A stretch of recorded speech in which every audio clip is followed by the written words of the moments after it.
In the air, Srishant takes it. India win. Unbelievable scenes here at the Bull Ring. MS Dhoni got it right in the end. India, the world champions.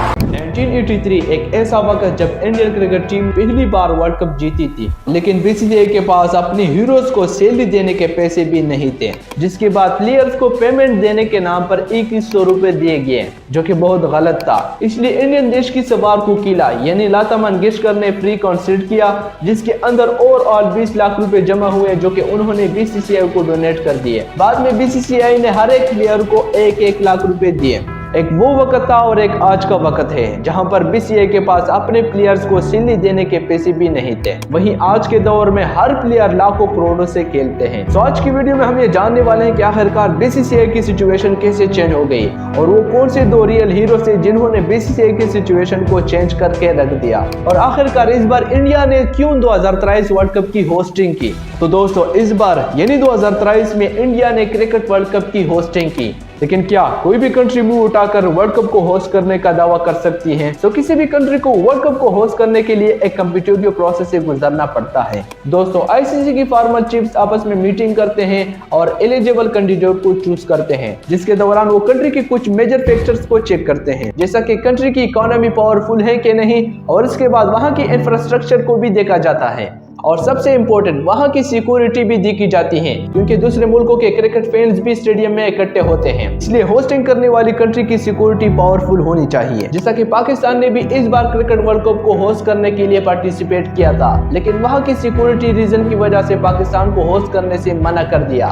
वैसे मैं आपको बता दूं कि पाकिस्तान की security बहुत सख्त और तगड़ी होती है, ये महज एक बहाना था। 2027 में साउथ अफ्रीका, जिम्बाब्वे और नामीबिया ये तीनों कंट्रीज मिलकर क्रिकेट वर्ल्ड कप को होस्ट करेगी, और 2031 में वापस इंडिया क्रिकेट वर्ल्ड कप को होस्ट करेगा, जिसके साथ बांग्लादेश भी होगा। लेकिन ये सारी कंट्रीज क्रिकेट वर्ल्ड कप को क्यों होस्ट करना चाहती हैं? और इस बार जब इंडिया को वर्ल्ड कप को होस्ट करने का मौका मिला था, तो इससे इंडिया को क्या फायदा हुआ? तो दोस्तों, इस पर यह अंदाजा लगाया गया है कि क्रिकेट वर्ल्ड कप को होस्ट करने से $2.4 बिलियन यानी 22,000 करोड़ का बूस्ट मिलेगा। लेकिन वर्ल्ड कप होस्ट करने से इंडियन इकोनॉमी कैसे बढ़ सकती है? इस बार वर्ल्ड कप में 10 टीमों ने अलग अलग कंट्री से पार्टिसिपेट किया था, जो कि 5 अक्टूबर से 9 नवंबर तक था। और आपको इंडिया में क्रिकेट पॉपुलैरिटी के बारे में तो पता ही होगा, इसलिए बहुत सारी कंपनीज अपने टीवी चैनल पर या फिर एप्स पर क्रिकेट को दिखाने की कोशिश करते हैं, जिसके लिए इन्हें राइट्स खरीदने पड़ते हैं, जिसकी अमाउंट 11 से लेकर 1200 करोड़ तक चली जाती है। इसके अलावा बीसीसीआई क्रिकेट स्टेडियम के जरिए टिकट बेचकर 2200 करोड़ तक की रेवेन्यू जनरेट कर लेती है। इसके अलावा स्टेडियम में फूड्स को बहुत ज्यादा प्राइस में बेचा जाता है, जिसकी वजह से फूड से 500 करोड़ से लेकर 800 करोड़ तक की रेवेन्यू जनरेट होती है। और एप्स के अंदर क्रिकेट को चलाने के दौरान ब्रेक के टाइम पर एड्स दिखाए जाते हैं, जिसके अंदर सिर्फ 10 सेकंड की एडवर्टाइजिंग के लिए 30 लाख रुपए तक चार्ज कर लेती है। और इन्हीं रिजल्ट की वजह से बीसीसीआई और इंडिया की इकोनॉमी कहीं ना कहीं बूस्ट हो जाती है, और इसीलिए आईसीसी यानी इंटरनेशनल क्रिकेट काउंसिल की मेजर इनकम बीसीसीआई से आती है। लेकिन बीसीसीआई हमेशा से इतना पावरफुल नहीं था।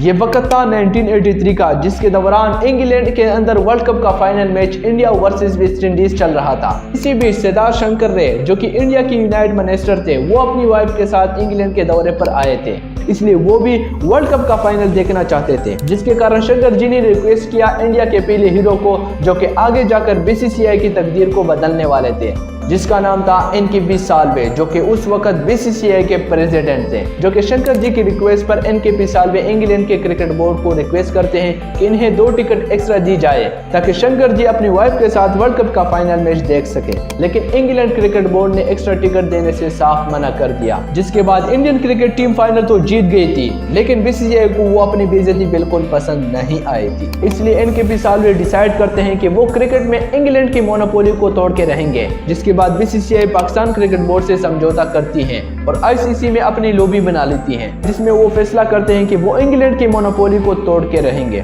इसलिए वो आईसीसी में मांग करते हैं कि इंग्लैंड के अलावा और भी कंट्रीज को वर्ल्ड कप को होस्ट करने का मौका मिलना चाहिए। इसलिए बीसीसीआई की स्टेटमेंट के बाद सारी कंट्रीज बीसीसीआई के साथ हो जाती हैं, और इसलिए सारी कंट्री के साथ होने पर इंग्लैंड को भी मानना पड़ता है। लेकिन अब आईसीसी के सामने बहुत बड़ी चुनौती थी, क्योंकि हर बार इंग्लैंड ही क्रिकेट वर्ल्ड कप को होस्ट करता था। लेकिन अब वर्ल्ड कप को होस्ट करने का मौका किसको दिया जाए? तब बीसीसीआई भी वर्ल्ड कप को होस्ट करना चाहती थी। लेकिन जैसा मैंने वीडियो की शुरुआत में बताया था कि वर्ल्ड कप को होस्ट करने की जिम्मेदारी ऐसे ही नहीं मांगी जा सकती, और वैसे भी बीसीसीआई के पास वर्ल्ड कप को होस्ट करने के पैसे भी नहीं थे। लेकिन एमकेपी साल्वे हार नहीं मानते और उस वक्त की प्राइम मिनिस्टर इंदिरा गांधी के पास मदद मांगने की कोशिश करते हैं, जिसके बाद इंदिरा गांधी जाती है इंडिया की दूसरे हीरो के पास, जो कि आगे जाकर बीसीसीआई की सिचुएशन को चेंज करने वाले थे, यानी धीरूभाई अंबानी। तो इंदिरा गांधी की रिक्वेस्ट पर धीरूभाई अंबानी मान जाते हैं और बीसीसीआई को ब्लैंक चेक देने का वादा करते हैं। तो इसके बाद बीसीसीआई की फाइनेंशियल प्रॉब्लम खत्म हो चुकी थी, लेकिन उस दौरान आईसीसी के अंदर इंग्लैंड बीसीसीआई के खिलाफ वोटिंग करवा रहा था, जिसके बाद बीसीसीआई सब कुछ ठीक करने के लिए सारे बोर्ड्स को 5 गुना ज्यादा पैसे देने का वादा कर देता है। इसके बदले में सारे क्रिकेट बोर्ड्स को बीसीसीआई को सपोर्ट करना होगा। तब सब कुछ ठीक चल रहा था और आईसीसी ने 1987 में होने वाली वर्ल्ड कप की होस्टिंग की जिम्मेदारी बीसीसीआई को दे दी थी।